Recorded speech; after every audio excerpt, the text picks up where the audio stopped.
Hey, John with Simple Property Management. Today we want to talk about something that we get a lot of questions on, and that is, should I rent my house furnished or unfurnished? Should I leave some things behind? Is it okay if I leave some things behind? So by the end of the video, we're going to talk about what you should leave behind, what liability and repercussions you have for those left behind items, the insurance aspect of it, and of course, there's always an exception, and that is the washer and dryer. So, firstly, what should you leave behind? That would be your fridge, your stove, at the bare minimum, fridge and stove. If you have a dishwasher there, obviously leave that, and a microwave if you have it. Dishwasher and microwave, if you don't have it, you don't necessarily need to buy it though. Washer and dryer, as I said, is a gray area. We'll talk about that here in a little bit. The main thing is most tenants, unless you're specifically targeting furnished rentals, most tenants don't want a furnished rental. They don't want to worry about your stuff that's already there. They don't want a property that the owner left just a few things. And you can't charge more typically for things that are left behind. So let's say you leave a couch, you can't charge more for that. One of the main reasons is if you leave behind the item, you are now the repair guy. So if that table breaks, that couch breaks, you're in charge of fixing that now. Um, dining room chair, basically anything you leave behind, if it breaks, you're going to have to fix it. Faster wear and tear, that would, in my opinion, be on the lower end of it, but just things are going to wear out faster. So if that couch wears out, you're going to be expected to buy a new couch for that tenant. Insurance, let's say you have a couch and some things in a basement and there's a flood. Most of the time, landlord insurance is only for liability and the actual property, the shell.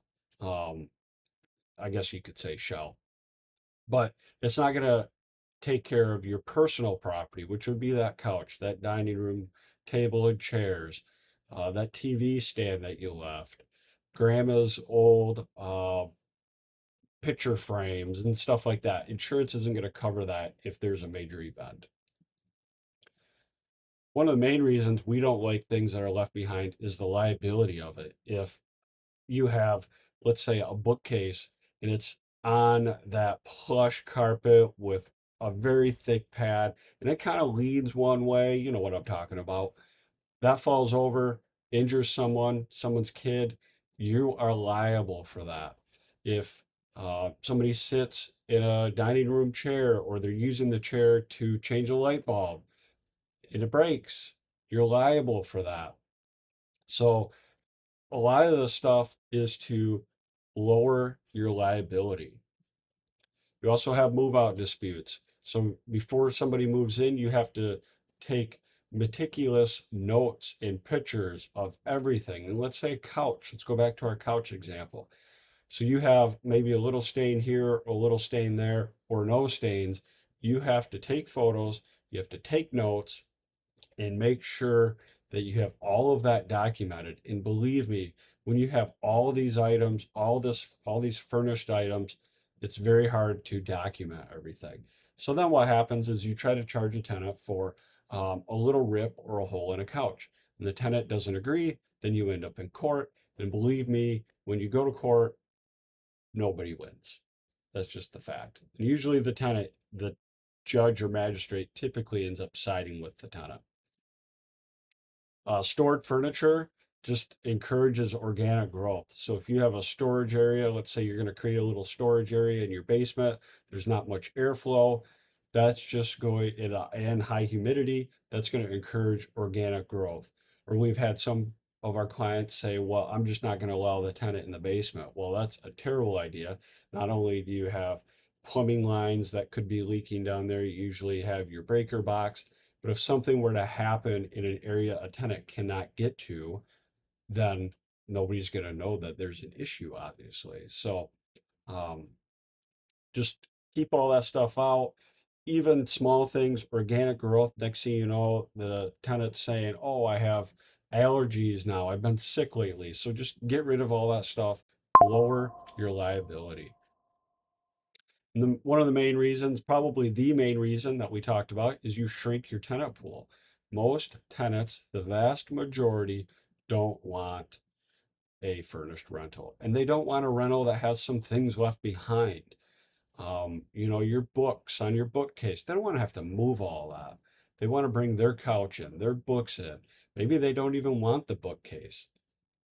So that is when we've tried to rent out a property that some things are left behind, it just never goes good. The feedback is always from tenants. We don't want to move their stuff. And most of the time it's on a nicer single family home, and people are paying a premium for that single family home. They don't expect to have to do any work when they move in. And then of course the washer and dryer question. So washer and dryer is one exception. We strongly suggest removing the washer and dryer and renting it as hookups only. Um, If you want to leave your washer and dryer there, that's fine. You could still list it as hookups only. So basically, if it breaks, you're not going to pay to fix it. The issue is a tenant doesn't always read the contract. So when the tenant's washing machine breaks, they're expecting you to fix it.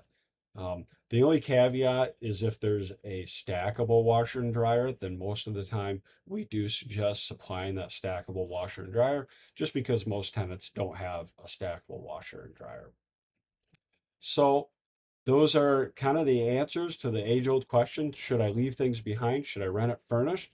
There's a lot of liability there. It shrinks your tenant pool. You'd be more apt to getting that stuff out and allowing a pet or adding air conditioning, for example. Tenants are more looking for amenities. They're not looking for your stuff that's left behind. So get all that stuff into storage. Give the tenant a nice, clean, safe property to rent. And as always, if you have any questions, feel free to reach out. John with Simple Property Management. Thanks for watching.